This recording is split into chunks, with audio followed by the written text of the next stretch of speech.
ಕಲ್ತು ಬಂದಾರ.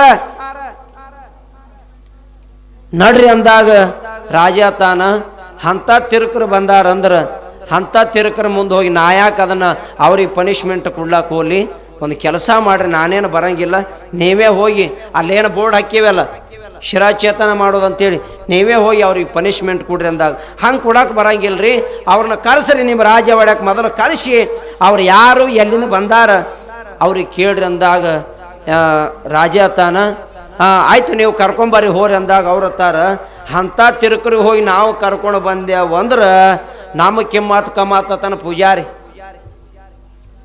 ಮತ್ತೆ ಹ್ಯಾಂಗ ತಿರುಕರಿಗೆ ಹಚ್ಚೆ ತಿರುಕರಿಗೆ ಕರೆಸೋದು. ತಿರುಕರು ಅಂದ್ರೆ ಗೊತ್ತಾಗ್ತದಲ್ರಿ, ಗೊತ್ತಾಗ್ತದಿಲ್ಲ, ಕನಿಷ್ಠ ಅಂತ ತಿರುಕರಂದ್ರೆ ಕನಿಷ್ಠ ಅಂತ. ಅಂಥವ್ರಿಗೆ ನಾವು ಕರ್ಕೊಂಬರ್ಲಾಕ ಹೋದೇವ ಅಂದ್ರೆ ನಮ್ಮ ಮರ್ಯಾದೆ ಕಮ್ಮಿ ಆಗ್ತದಂತ ಇವ ಪೂಜಾರಿ ಎಲ್ಲ ಕತ್ತಾನ. ಅವಾಗ ರಾಜ ತಾನ ಇಲ್ಲೆಲ್ಲ ನಮ್ಮ ಗ್ರಾಮದೊಳಗೆ ತಿರುಕರು ಮಂದಿ ಭಾಳ ಅದಾರ, ಅಂಥವ್ ಬೇಡ್ಕೊಳ್ತೀನವ್ರು ಅಂಥವ್ರಿಗೆ ತಿರುಕರತ್ತಾರ. ಏನೋ ಜೋಗಿ ಜಂಗಮರ್ಗತ್ಲಿ ಏನು ತಿರ್ಕೋತೊಂಟಿ ಅದು ತಿರುಕೋರಿಗೆ ಗೊತ್ತಾಗ್ತದಲ್ಲ ನಾ ಹೇಳುದು. ಆ ತಿರುಕರಿಗೆ ಹಚ್ಚಿ ಅವ್ರಿಗೆ ಕರ್ಕೊಂಬರೋಣ ಅಂದಾಗ ಹೋಗಿ ಆ ಪೂಜಾರಿ ಹೇಳ್ತಾನೆ, ಯಪ್ಪ ಯಾರು ತಿರುಕರದ್ರಿ ಇಲ್ಲಿ ಬರ್ರಿ ಅಂದ ಕೂಡಲೇ ಎಷ್ಟೋ ಒಂದು 10-20 ಮಂದಿ ಬಂದು ರಾಜಾಗತ್ತಾರ ನಮಸ್ಕಾರ ಮಾಡಿ. ಯಾಕ್ರಿ ರಾಜರೇ?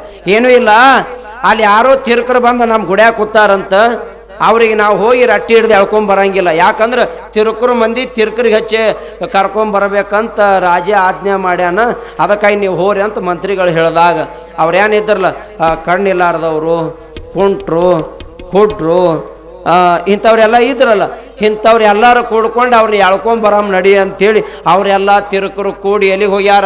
ವಿಷ್ಣುನ ಗುಡಿಗೆ ಹೋಗ್ಯಾರ. ಹೋಗೋದಕ್ಕೆ ದಾನಮ್ಮ ತಾಯಿ ಕೂತಾಳ, ಸೋಮನಾಥ್ ಕೂತಾನ. ಅವಾಗ ಇವ್ರು ಹೋಗಿ ಅತ್ತಾರ, ಯಾವ್ರು ಅವ್ರು ತಿರುಕರು, ನಾವೇ ತಿರುಕರು ಅನ್ನಟ್ಲೆ ನಮ್ಕ ತಿರುಕರು ಬಿರ್ಸಿ ಇದ್ದಂಗೆ ಕಾಣ್ತೀರಿ, ನಮ್ಮ ದೇವ್ರ ಗುಡ್ಯಾಗ ಹೋಗೋಟ್ ನಿಮಗೆ ಸೊಕ್ಕ ಮಕ್ಕಳೇ ಅತ್ತಾರ, ಅವ್ರು ಬೈಲಾಕತ್ತಾರ. ಅವಾಗ ದಾನಮ್ಮ ತಾಯಿ ಅತ್ತಾಳ, ಯಪ್ಪ ನೀವ್ಯಾ ತಿರುಕರು ನಾವ್ಯಾ ತಿರುಕರು ನನಗೊಂದು ಸ್ವಲ್ಪ ಬಿಡಿಸಿ ಹೇಳತ್ತಾಳ. ದಾನಮ್ಮ ತಾಯಿ ಅತ್ತಾಳ.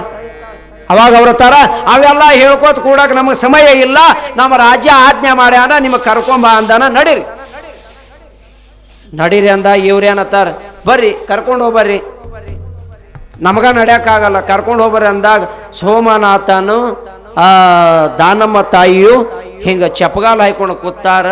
ಈ ತಿರುಕ ಮಂದಿ ಏನಿತ್ತಲ್ಲ ಇವೆಲ್ಲ ಬೇಡಿ ಬಿಕಾರಿಗಳ ಮಂದಿ, ಅವರೆಲ್ಲ ಬಂದು ತಾಯಿ ದಾನಮ್ಮಗ ರಟ್ಟ್ಯಾ ಕೈ ಹಿಡಿದು ಕೂಡಲೇ ಕುಟ್ರಿದ್ದವರು ಕಣ್ಣು ಬಂದು ಅಂತ, ಕುಂಟ್ರಿದ್ದವರು ಕಾಲು ಚಿಗುತು ಅಂತ, ಮಾಂಡಗೈ ಇದ್ದವರು ಬಟ್ ಚಿಗುತು ಅಂತ, ಅವ್ರ ದೇಹದ ಅಂಗಾಂಗಗಳು ಏನು ದೋಷ ಇದ್ವಲ್ಲ ಬರೀ ಆ ದಾನಮ್ಮ ತಾಯಿಗೆ ರಟ್ಟಿ ಹಿಡಿದ ಅಟ್ಟೆ ತಡ ಅವರೆಲ್ಲ ಕೈಕಾಲು ಅವ್ರವ್ರಿಗೆ ಏನೇನೋ ಕೊರತೆ ಇತ್ತು, ಅಂಗಾಂಗಗಳು ಕಣ್ಣಿಲ್ಲಾರ್ದವ್ರಿಗೆ ಕಣ್ಣು ಬಂದು, ಕಾಲಿಲ್ಲಾರ್ದವ್ರಿಗೆ ಕಾಲು ಬಂದು, ಕೈ ಇಲ್ಲಾರ್ದವ್ರಿಗೆ ಕೈ ಬಂದು, ಏನು ಅಂಗಾಂಗಗಳ ಅವ್ರಿಗೆ ಕೊರತೆ ಇತ್ತಲ್ಲ ಬರೀ ಆ ತಾಯಿ ರಟ್ಟಿ ಹಿಡಿದು ಎಬ್ಬಿಸ್ಬೇಕನ್ನೋದ್ರಾಗ ಅವರಿಗೆಲ್ಲ ಬಂದು ತಾವು ಶುದ್ಧಾಗಿ ನಿತ್ತರಂತ. ಅವರೆಲ್ಲ ತಿರುಕರು ಗಾಬರಿ ಆದರು.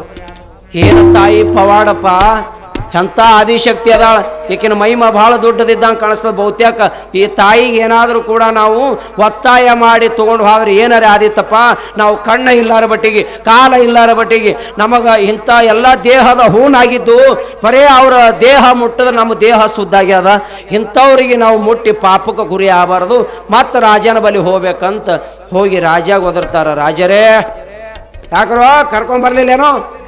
ಯಪ್ಪ ಅವರು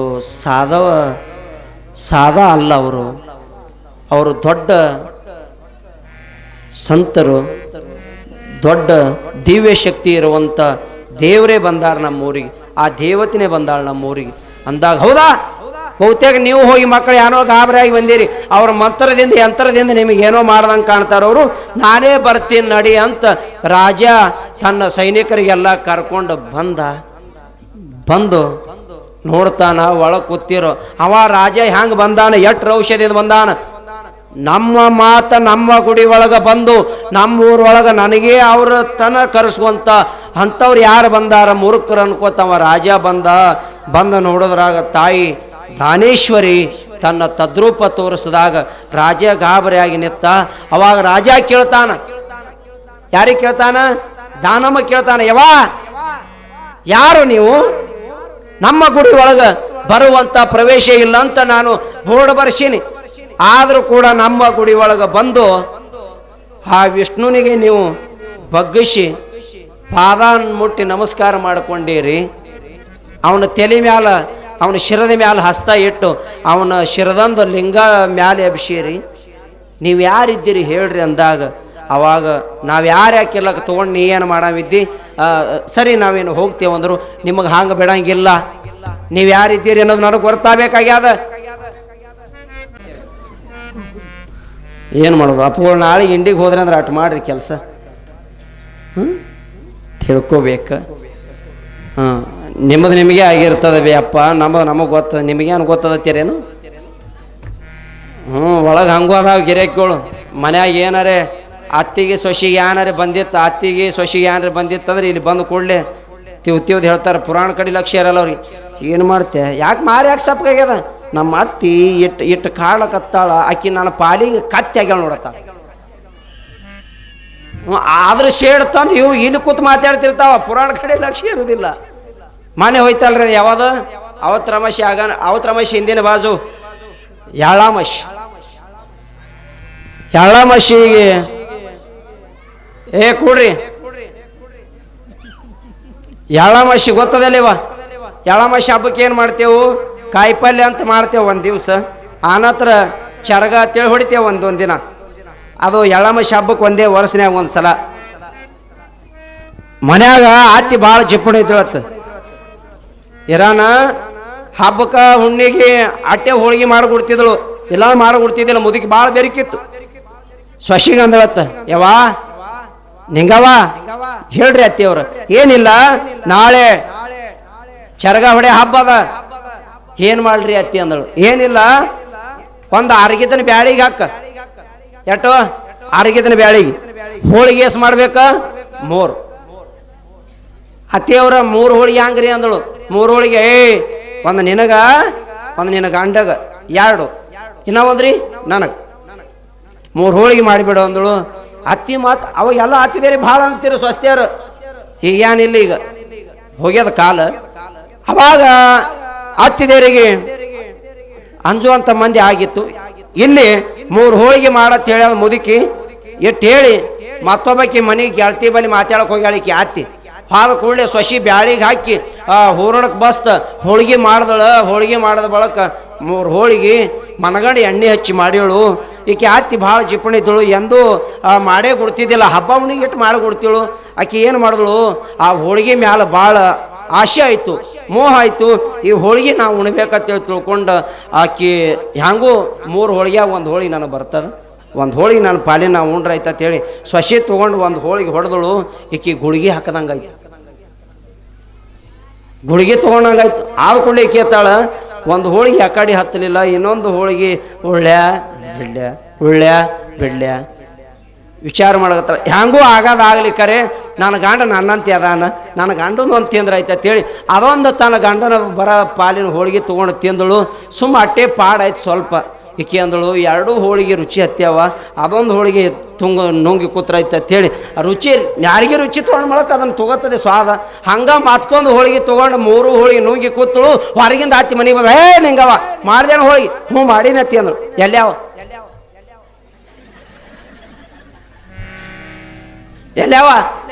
ಇಲ್ಲ. ಅವ ಮುದುಕ್ ಸಿಟ್ಟಿಗೆ ಬತ್ತು. ಆ ಮಗನಿಗೆ ಹೋದ್ರು, ತಮ್ಮ ಇಲ್ಲ ಅಂದಳು. ಯಾಕೆ ಅಂದ, ಅಲ್ಲೋ 3 ಹೋಳಿಗೆ ಮಾಡಿ ಅಕ್ಕಿನ ನುಂಗಿ ಕೂತಾಳ, ಇಂಥ ಸೊಸಿ ನಮ್ಮ ಮನ್ಯಾಗ ಇಟ್ಕೊಂಡು ಬ್ಯಾಡ ತಮ್ಮ, ಗಾಡ್ಯಾಗ ಕಟ್ಗೆ ಹಾಕು, ಸುಡಗಾರದ ಒಯ್ದು ಸುಟ್ಟು ಬರೋಣ ಇದಕ್ಕೊಂದು.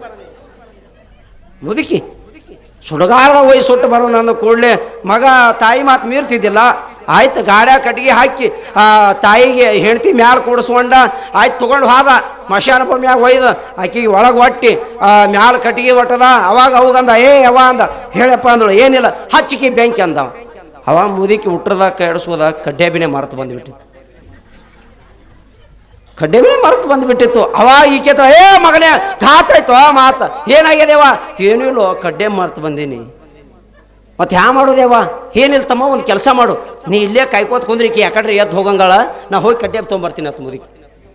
ಹೋಗ್ಯವ ಅಂದ ಇವ ತಾಯಿ ಕಡ್ಡೆ ತರ್ಲಾಕ ಹೋಗ್ಯಾಳ. ಇವ ಕಾಯ್ಕೋತ್ ಕೂತಾನ. ಆಕಿ ಒತ್ತಾಟಿ ಅಲ್ಲೇ ಕಟ್ಗೆ ಮನಗದಲ್ಲಿ ಕಟ್ಗೆ ಮ್ಯಾಲೆ ಎತ್ತಿ ಗಂಡಗತ್ತಾಳ. ರೀ 3 ಹೋಳಿಗೆ ರೀ ಅಂದ ಕೂಡಲಿ ಜರ ಕನಿಕರ್ ಬತ್ತಿದ್ಕ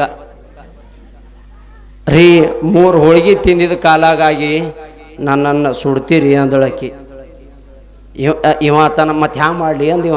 ಏನು ಮಾಡಬೇಡ್ರಿ, ಈ ಮ್ಯಾಲಿನ ಕಟ್ಟಿಗೆ ತೆಗೀರಿ, ನಾ ಇಲ್ಲಿದ್ದು ಎದ್ದು ಹೋಗಿ ಆ ಗಿಡದಾಗ ಕೂಡ್ತೀನಿ, ನಿಮ್ಮ ಅವು ಬರೋಣ ಕೇಳ್ತಾಳೆ. ಎಲ್ಲಿ ಹೇಳತ್ತಾಳ? ಇಲ್ಲೇ ಒಳಗಾಳ ತಿಳ್ಕಿರೆ ಬೆಂಕಿ ಹಚ್ಚಿ ನೀವಿಬ್ಬರು ಮನೆಗೆ ಹೋಗ್ರಿ ಅಂದಳು. ಆಯ್ತು ಅಂದವ. ಯಾಕದ ತೆಗದ ಗಿಡ ಏರಿ ಕೂತಳಿಕಿ ಬತ್ತು ಮುದುಕಿ ದಿಗ ದಿಗ ದಿಗ ದಿಗ ಓಡ್ಕೋತ ಬತ್ತು. ತಮ್ಮ ಹೋದ್ರಣ ನಿಮ್ಮವ್ವ ಹೋದ್ರೆ ನೀನು ಹೇಳ್ತಿ ಇಲ್ಲೇ ಬಂದ. ಹಾಂ ಹಚ್ಚಿ ಬೆಂಕಿ ಕಡ್ಡೆ ತೊಗೊಂಡು ಬೆಂಕಿ ಹಚ್ಚಿ ತಾಯಿ ಮಗ ಕಲ್ತ ಮನೆಗೆ ಹೋಗಿ ಮನ್ಕೊಂಡ್ರು. ಈಕಿ ಮ್ಯಾಲ ಗಿಡದಾಗ ಕೂತಾಳ. ರಾತ್ರಿ ಆ ಊರು ಬಾಜು ಕಾಳ್ರು ಊರು ಸುತ್ತಿನ ಹಳ್ಳಿ ಕಳು ಮಾಡ್ಕೊಂಡು ಆ ಗಂಟು ಕಟ್ಕೊಂಡು ಹೊಂಟಿರು. ರಾತ್ರಿ ಭಾರ ಆಗಿತ್ತು. ಅವ್ರಂತಾರ ದಾರ್ಯಾಗ ಒಬ್ರಿಗೊಬ್ರು ಮಾತಾಡಿದ್ರೆ ನಿನ್ನ ಪಾಲಿ ಬರೋದು ನೀ ಹಂಚ್ಕೋಕತ್ತಿ, ನನ್ನ ಪಾಲಿ ಬರೋದು ನಾವು ಹಂಚ್ಕೋತೀವತ್ತು ಕಾಡ್ರು ಮಾತಾಡ್ಲಕತ್ತಾರ. ಅವ್ರಂದ್ರು ಇಲ್ಲಿ ಕತ್ಲೆ ಅದು ಕಲ್ಲೇನೋ ಬೆಳಕು ಕಾಣ್ಲಕತ್ತದ, ಅಲ್ಲೇ ಹೋಗಿ ಹಂಚ್ಕೊಂಬ ನಡಿ ಅಂದ್ರೆ ಇವರು. ಆಯ್ತು ನಡಿ ಅಂತೇಳಿ ಹೋಗಿ ಆ ಬೆಂಕಿ ಏನಿತ್ತಲ್ಲ ಅಲ್ಲಿ ಉರಿ ಬೆಳಕಿ ಕೂತು ಹಂಚ್ಕೊಳಕತ್ತಿದ್ರು. ಆಕಿ ಮ್ಯಾಲ ಕೂತ್ ಹೇಳಿ ಗಿಡದಾಗ ಆಕಿಗೆ ನಿದ್ದೆ ಬಂದದ. ಆಕಿ ಕಣ್ಣು ಮುಚ್ಚಿ ಇವ್ರು ಹಂಚ್ಕೊಳಕತ್ತಿರಲ್ಲ ಕಾಡು, ಇವ್ರ ಮ್ಯಾಲ ರಪ್ಪತ್ ಬಿದ್ದಳಕಿ. ಅವು ಯಾವತ್ತು ಬರ್ತದ ಅವು ಲಕ್ಷಣ ಮಾಡಿಬಿಟ್ಟು ಎಲ್ಲ ಬಿಟ್ಟು ಓಡ್ಕೋತ ಅವು ಹಾದು ಇಟ್ಟು ಬೆಳ್ಳಿ ಬಂಗಾರ ಎಲ್ಲ ಗ್ವಾಳೆ ಮಾಡ್ಕೊಂಡು ಆ ತಲೆ ಮೇಲೆ ಇಟ್ಕೊಂಡು ರಾತ್ರಿ ಒಂದು ಆಗಿತ್ತು ರೀ. ಮನೆಗೆ ಬತ್ತು ಮುದುಕಿ. ಮನೆಗೆ ಬಂದಳಿಕೆ ಸೊಸಿ ಮನ್ಯಾಗ ಮುದುಕಿ ಅದೇ ಕುಂಗನ್ಯಾಗ ಮುಕ್ಕೊಂಡಿದಳು. ಸೊಸಿ ಹೋದಳು ಏನಿಲ್ಲೋ, ಹೋದಳು ಏನಿಲ್ಲೋ, ಅಕಸ್ಮಾತ್ ದೆವ್ವಾಗಿ ಕಾಡ್ತದೋ. ಇದೇ ಕುಂಗನೆ ಆಗಿತ್ತು ಮುದುಕಿ. ಅವಾಗ ಈಕೆ ಬಂದು ಬಾಗಿಲು ಬಳ್ಳಿಯಾಗತ್ತಳು. ರೀ ಆ ತಬಲ ರೀ ಅತ್ತದನ ಹನನ ಅವ ಮುದುಕಿತ. ತಮ್ಮ ನೋಡು ನೀನು ಹೇಳ್ತು ಬಂದಾಗ ಕಾಳ್ತಾಳ ಆಕಿನ ತಡಿ ಕೇಳ. ಯಾವ ಸುಟ್ಟು ಬಂದಿ ಸುಮ್ಮನಿ ಅಂದವ. ಮತ್ತ ರೀ ಅಂದಳು. ತಮ್ಮ ನೀನು ಹೇಳ್ತಿ ಬಂದಾಳು ಅಂದಳು. ಹೋಗಿ ಬಾಗಿಲು ತೆರಿತದ ಮುದುಕಿ ತಲೆ ಮೇಲೆ ಗಂಟು ಹೊತ್ಕೊಂಡು ನಿಂತಾಳಿಕಿ. ಅವಾಗ ಮುದುಕಿ ಎತ್ತದ. ಅಲ್ಲ ನಿನಗೆ ವಯಸ್ಸುಟ್ಟು ಬಂದೆವು ಮತ್ತು ನೀ ಹ್ಯಾಂಗೆ ಬಂದಿ ಅಂತ ಕೇಳಿದಳು. ಅತ್ತಿಯವ್ರ ಅಂದಳು. ಹೇಳು ಈ ತಲೆ ಮೇಲೆ ಗಂಟು ತಂದೇಲಿ ಇದ್ರಾಗ ಏನದ? ಏನಿಲ್ರಿ ಅತ್ತಿಯವ್ರ, ನೀವು ಸುಟ್ಟು ಬರೋಣ ನಮ್ಮ ಮಾಮನ ಬಳಿ ಹೋದ ಅಂದ್ರೆ ಈ ಮುದುಕಿ ಗಂಡ ಮೊದಲೇ ನೆಗದು ಹೋಗಿದವ. ಅತ್ತಿಯವ್ರು ನೀವು ಸುಟ್ಟು ಬರೋಣ ನಮ್ಮ ಮಾಮನ ಬಳಿ ಹೋದನ್ರಿ. ಹೋಗೋದಕ್ಕೆ ಮಾಮ ಹ್ಯಾಂಗದೇವ ಅಂದ. ಆರಾಮದಿನ ಮಾಮ ಅಂದೆ. ನಿಮ್ಮ ಅತ್ತಿ ಹ್ಯಾಂಗದಳ ಅಂತ ಕೇಳ್ದ. ಅತ್ತಿ ಆರಾಮದಳ ಮಾಮ ಅಂದೆ. ನಿಮ್ಮ ಅತ್ತಿ ಭಾಳ ಬಂಗಾರ ಮ್ಯಾಲ ಬೆಳ್ಳಿ ಮ್ಯಾಲ ಭಾಳ ಜೀವ ಅದಾಳ, ಇದಿಟ್ಟು ಒಯ್ದು ಕೊಟ್ಟು ಬಾ ಅಂತೇಳಿ ಕೆರೆ ಕಳ್ಸ್ಯಾನ. ಅತ್ತಿ ತಗೋ ಅಂತೇಳಿಕಿನ ಕೈಯ ಕೊಟ್ಟಳಿಕಿ. ಕೊಟ್ಟು ಕೂಡಲೇ ಈ ಮುದುಕಿದ ಮನಸ್ಸು ಪರಕಾಯ್ತು. ಈಕೆ ಅತ್ತಾಳ, ತಂಗಿ ನಿಮ್ಮ ಮಾಮ ಹ್ಯಾಂಗದಾನ ಅಲ್ಲಿ ಅಂತ ಕೇಳ್ದಳಿಕಿ. ಅವಾಗ ಈಕೆ ಅಂದಳು, ಅತ್ತಿಯವ್ರ ಮಾಮ ಚಲೋ ಅದಾನ, ನಗಡಿ ಬಂದದತ್ತ, ನಿನಗೊಂದು ಗೋಲಿ ತೊಗೊಂಡು ಬಾ ಅಂದನಂದಳು. ನಗಡಿ ಬಂದತ್ತ ನಿನಗೊಂದು ಗೋಲಿ ತೊಗೊಂಡು ಬಾ ಅಂದಾನ. ಎಷ್ಟು ಅನ್ನೋದು ಅಟ್ಟೆ ಥರ ಮುದುಕಿ ಮಗರಿಗೆ ತಮ್ಮ ಹಚ್ಚ ಗಾಡ್ಯಾ ಕಟ್ಟಿಗತ್ತೇವು. ಗಾಡ್ಯಾ ಕಟ್ಟಿಗೆ ಹಾಯ್ಕೊಂಡು ತೊಗೊಂಡು ಒಯ್ದ್ರು. ಹೋಗ ಹೇಳ್ದ ಈಕಿ ಸೊಸಿ ಕಡ್ಡೆ ತೊಗೊಂಡೇ ಹೋಗಿದ್ದಳು ಈಕಿ. ಅವಾಗ ಮುದುಕತ್ತ ತಮ್ಮ ನಿಮ್ಮ ಅಪ್ಪನ ಬಳಿ ಜಲ್ದಿ ಹೋಗ್ತೀನಿ ಪಟ್ಟೆ ಕಟ್ಟಿಗೆ ಹಾಕಿ ಒಟ್ಟು ಹೊತ್ತಿತ್ತು ನನಗೆ. ಅವಾಗ ಹಾಕಿ ಕಡ್ಡಿ ಕೊರದು ಬೆಂಕಿ ಹಚ್ಚಿ ಮನೆಗೆ ಬಂದರು. ಬತ್ತೇನ ಮುದುಕಿ ಬರಲಿಲ್ಲ. ಯಾಕೆ ಬರಲಿಲ್ಲ? ಆಶಕ್ಕೆ ಬೆನ್ನು ಹತ್ತಿ ಮುದುಕಿ ಹೋಗಿ ಬಲಿ ಆಯ್ತಿಲ್ಲ. ಹಂಗೆ ಜೀವನದಲ್ಲಿ ಅತ್ತೆ ಆಗಲಿ ಸುಶಿ ಆಗಲಿ ಮನೆಯೊಳಗೆ ಹೆಂಗಿರ್ಬೇಕು ಹೆಣ್ಣು ಮಕ್ಕಳಾದ ಬಳಕಂದ್ರೆ ಮೊನ್ನೆ ಹೇಳಿನಲ್ಲ, ತಾಯಿಗೆ ಅತ್ತಿಗೆ ಏನು ತಿಳ್ಕೊಬೇಕು, ನೀವು ತಾಯಿ ಅಂತ ತಿಳ್ಕೊಬೇಕು. ಸ್ವಸ್ಥರಿಗೆ ಆ ತಾಯಿದೇರು ಏನು ತಿಳ್ಕೊಬೇಕು, ಅತ್ತಿದೇರು ಅಂದ್ರೆ ಈಕಿ ನನ್ನ ಸೊಸಿ ಅಲ್ಲ, ಈಕೆ ನನ್ನ ಮಗಳು ಅಂತ ತಿಳ್ಕೊಬೇಕು. ಇದನ್ನು ಬಿಟ್ಟು ನೀವು ಅತ್ತಿ ಸ್ವಸ್ಥರು ಜಗಳಾಡಿ ಮನ್ಯಾಗ ಅವು ಗಂಡಸು ಮಕ್ಕಳಿಗೆ ಹತ್ತಿ ಮಾಡಿ ಅವಕೂರು ಜೀವ ಅರಿಬೇಡ್ರಿ. ಯಾಕಂದ್ರೆ ಇರೋದು 3 ದಿನದ ಬದುಕಿನ ಸಂತ್ಯ ಅದ. ಇಲ್ಲೇನು ಯಾರೂ ಕಾಯಂ ಇರೋಕ್ಕೆ ಬಂದಿಲ್ಲ. ಅತ್ತಿ ಸೊಸಿ ಹೊಂದಾಣಿಕೆ ಆಗಿ, ಸೊಸಿಗೆ ಅತ್ತಿ ಹೊಂದಾಣಿಕೆ ಆಗಿ, ಗಂಡನಿಗೆ ಹೆಂಡತಿ ಈ ಕಡೆ ಬಂದ ಬಳಕ ಅಲ್ಲಿ ಒಂದು ತಮ್ಮ ಆಕಳು ತೊಗೊಂಡು ಬಂದಾನಂತ.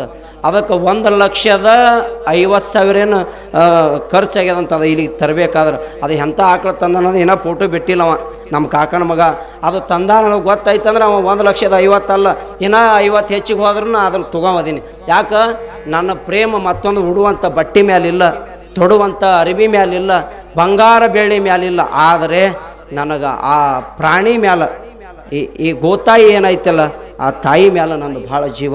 ಹೀಗಾಗಿ ಅದನ್ನು ನಾನು ಸಾಕಬೇಕನ್ನೋದೇ ನನ್ನೊಂದು ಅಭಿಲಾಷೆ ಇಟ್ಕೊಂಡು ನಮ್ಮ ಮಣ್ಣಿನ ದಿವಸ ಅದು ಏನೋ ಹಂಗೆ ನಿಮಗೆ ಬಾಯಿಗೆ ಬತ್ತು ಅದನ್ನು ಹೇಳೀನಿ. ಹೀಗಾಗಿ ತಾವು ಕೂಡ ನಿಮಗೆ ಹೇಳೋ ಉದ್ದೇಶ ಏನಂದ್ರೆ ನಾನು ಸಾಕಬೇಕಂತ ನಿಮಗೆ ಹೆಮ್ಮೆ ಪಟ್ಕೊಂಡು ಹೇಳಕತ್ತಿಲ್ಲ. ನಿಮ್ಮ ಮನ್ಯಾಗ ಒಂದೊಂದು ಆಕಳು ಸಾಕ್ರಿ, ಭಾಳ ಸಾಕಬೇಡ್ರಿ. ಒಂದೊಂದು ಜವಾರಿ ಆಕಳರ ಸಾಕ್ರಿ, ಕಿಲ್ಲಾರಿ ಆಕಳ ಸಾಕ್ರಿ. ಅವು ಬಿಟ್ಟು ನೀವೇನೋ ಏನು ಜಲಸಿ ಆಕಳುಗಳದಾವಲ್ಲ ಅವು ನಿಮ್ಮ ಉತ್ಪಾದನಕ್ಕೆ ನೀವು ಸಾಕ್ರಿ ಬಿಡ್ರಿ, ಅದನ್ನು ನಾವು ಹೇಳಂಗಿಲ್ಲ. ಯಾಕಂದರೆ ಒಂದು ಜವಾರಿ ಆಕಳು ಸಾಕ್ರಿ, ಮುಂಜಾನೆ ಎದ್ದ ಕೂಡಲೇ ದೇವ್ರ ಪೂಜೆ ಮಾಡಾಗ ಆ ಗೋತಾಯಿಗೆ ಇವತ್ತು ಕುಂಕುಮ ಹಚ್ಚಿ ಪೂಜೆ ಮಾಡಿ ಆಕೆಗಿಟ್ಟು ಕಾಲು ಬಿದ್ದು ಬಿಡ್ರಿ. ಮೊನ್ನೆ ಅಪ್ಪಗಳು ಹೇಳ್ಯಾರಲ್ಲ, ಒಂದು ಆಕಳ ಹೊಟ್ಟೆಯಲ್ಲಿ 36 ಕೋಟಿ ದೇವತರ ವಾಸದಂತ. ಒಂದು ಆಕಳ ಪಾದಕ್ಕೆ ಬಿದ್ದಿರಿ ಅಂದ್ರೆ 36 ಕೋಟಿ ದೇವತರ ಆಶೀರ್ವಾದ ಆಗ್ತದೆ ನಿಮಗೆ, ಅದು ಮೊದಲು ನೆನಪಿಟ್ಟುಕೋರಿ. ಹೀಗಾಗಿ ತಮ್ಮ ಮನೆಯಲ್ಲಿ ಬರೀ ಮುಂಜಾನೆ ಆದ ಕೂಡಲೇ ಅದಕ್ಕೆ ಮೈ ಮೇಲೆ ಕೈ ಆಡಿಸ್ಬಿಡ್ರಿ. ಕಾಡಿಸಿದ ಅಪ್ಪಗಳದು ನೀವು ಕೇಳಿರಿಲ್ಲ, ಕಾಡಿಸಿದೇಶ್ವರ ಅಪ್ಪಗಳು ದಿನನಿತ್ಯ ಮಾಧ್ಯಮದೊಳಗೆ ಬರ್ತಾವೆ. ನಿಮಗೆ ರೋಗ ರುಜಿನ ಯಾವುದೂ ಬರೋಂಗಿಲ್ಲ. ಮುಂಜಾನೆ ಎದ್ದ ಕೂಡಲೇ ಆ ಆಕಳಿಗೆ ಒಂದು ಸ್ವಲ್ಪ ಮೈ ಮೇಲೆ ಕೈ ಆಡಿಸ್ಬಿಡ್ರಿ. ಎತ್ತಿದ್ದು ಅಂದ್ರೆ ಎತ್ತಿಗೆ ಮೈ ಮೇಲೆ ಕೈ ಆಡಿಸ್ಬಿಡ್ರಿ.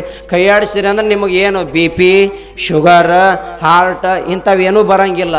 ನಾವೇನು ಮಾಡಿಬಿಟ್ಟೆವು ಅವು ಗೊತ್ತಿಲ್ಲಾರ ಬಟ್ಟಿಗಾಗಿ ಸುಮ್ಮ ಎಲ್ಲಿವರೆ ಡೈರಿ ಹಾಲು ಅವು ಏಸದಿಂದ ಇರ್ತಾವೋ ಏನು ಸುಮ್ಮ ತಂದು ಕೊಡ್ತಾವ, ಸುಮ್ಮ ತಿಂದು ನಮ್ಮ ಆರೋಗ್ಯ ಹಾಳು ಮಾಡ್ಕೊಳಕತ್ತೀವಿ. ನಾವೆಲ್ಲ ರೈತರ ಮಕ್ಕಳದೇವು. ಒಂದು ಮಾತು ಕೇಳ್ತೀನಿ ನಿಮಗೆ, ಇಷ್ಟೆಲ್ಲ ರೈತರ ಮಂದಿ ಕೂಡಿರಿ, ಭೂಮಿ ಒಳಗೆ ವ್ಯವಸಾಯ ಮಾಡ್ತೇವೆ, ನಾವು ಗಳೆ ಹೊಡಿತೇವೆ. ಗಳೆ ಹೊಡಿಬೇಕಾದ್ರೆ ಗಂಡದನ ಕಟ್ಟಿ ಹೊಡಿತೇವೆ, ಹೋರಿಗಳು ಇಲ್ಲಾಂದ್ರೆ ಎತ್ತುಗಳು ಕಟ್ಟಿ ಹೊಡಿತೀವಿಲ್ರಿ. ಗಳೆ ಹೊಡಿಬೇಕಾದ್ರೆ ಎತ್ತುಗಳು ಹೊರಗಳು ಕಟ್ಟಿ ಹೊಡಿತೀವಿಲ್ಲ, ಮತ್ತು ಆಕಳುಗಳು ಯಾಕೆ ಕಟ್ಟಿ ಹೊಡ್ಯಂಗಿಲ್ಲ? ರೈತರ ಮಕ್ಕಳಾದ್ರೆ ಒಬ್ಬರ ಕೈ ಹತ್ರ ನೋಡೋಣ, ಯಾಕೆ ಹೊಡ್ಯಂಗಿಲ್ಲ? ಗೊತ್ತಿಲ್ಲ. ಯಾಕಂದ್ರೆ ಆಕಳುಗಳು ಯಾಕೆ ಕಟ್ಟಿ ಹೊಡ್ಯಂಗಿಲ್ಲ? ಗಂಡದನ ಹೋರಿದನ ಇಲ್ಲ ಎತ್ತುಗಳು ಯಾಕೆ ಕಟ್ಟಿ ಹೊಡಿತಾರಂದ್ರೆ, ಆ ಗಂಡದನ ಆ ಗಳೆ ಹೊಡೆಯುವಂಥ ಟೈಮದಲ್ಲಿ ಎತ್ತುಗಳು ಆ ಗಳೆ ಹೊಡೆಯುವಂಥ ಟೈಮದಲ್ಲಿ ಅವು ತಮ್ಮ ಮೂತ್ರ ಅಂತೇಳಿ ಮಾಡ್ತಿರ್ತಾವೆ.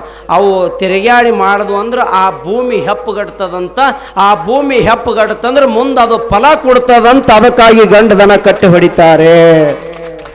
ಇದು ಗೊತ್ತಿಲ್ಲ, ವಿಜ್ಞಾನ ಓದಿಲ್ಲ, ಸೈನ್ಸ್ ಗೊತ್ತಿಲ್ಲ, ಇದು ತಿಳ್ಕೊಬೇಕು. ಹಾಲಿಗೆ ಎಟ್ಟು ಬೇಕ್ರಿ? ನೀವು ಅನ್ಬೋದು ಏನ್ರಿ, 4 ಎಕರೆ ಹೊಲ ಇರ್ತದೆ, ಎತ್ತಿನ ಮೂತ್ರ ಎಟ್ಟಿದು ಅದೇನು ಸಂಬಂಧ ಇಲ್ಲ. ಒಂದು ಕೊಡ ಹಾಲಿದ್ದು ಅಂದ್ರೆ ಇಷ್ಟು ಒಂದು ಹನಿ ಹೆಪ್ಪು ಬೇಕಾಗ್ತದೆ. ಹಂಗೆ ಒಂದು ಭೂಮಿಯಲ್ಲಿ ಒಂದು ತವಲಿ ತುಳಿದು ಅದನ್ನು ಅದು ಇದು ಮಾಡ್ತಂದ್ರೆ ಆ ಭೂಮಿ ಹೆಪ್ಪುಗಡ್ತದಂತೆ. ಇದು ಮೊದಲು ಜೀವನದಲ್ಲಿ ಕಲಿಬೇಕು. ಹೀಗೆಲ್ಲ ಟ್ಯಾಕ್ಟರ್ ಬಂದು ನಮ್ಮ ಭೂಮಿ ಬಹುತೇಕ ನಿಮಗಿಂತಲೂ ಬಿರ್ಸದ. ನಾನು ನಿನ್ನೆ ಪ್ರಸಾದ ಕರ್ಕೊಂಡು ಹೋಗಿರಿ, ನನಗೆ ನಾನು ನೋಡಿದೆ ನಿಮ್ಮ ಭೂಮಿ ನೀರಿ ತಾಳೋದಿಲ್ಲ. ನಮ್ಮ ಭೂಮಿ ಬಹುತೇಕ ಸಾಧಾರಣ 45 ವರ್ಷ ಆಗಿರ್ಬೇಕು ಕ್ಯಾನಲ್ ಬಂದು ನಮ್ಮ ಕಡೆ. ಇನ್ನೂ ಕೂಡ ನಮ್ಮಲ್ಲಿ ಭೂಮಿ ಏನೂ ಆಗಿಲ್ಲ. ಆದರೂ ಕಾರಣ ಏನೈತಿ ಅಂತ ಕೇಳಿದ್ರೆ, ನಮ್ಮಲ್ಲಿ 1200 ಮನೆ, ನಮ್ಮ ಊರು 1200 ಮನ್ಯಾಗ ಬಹುತೇಕ 200 ಮನೆ ಅಟ್ಟೆ ಒಕ್ಕಲ್ತಾನಿಲ್ಲ. ನಮ್ಮ ಊರಾಗ ನೀವು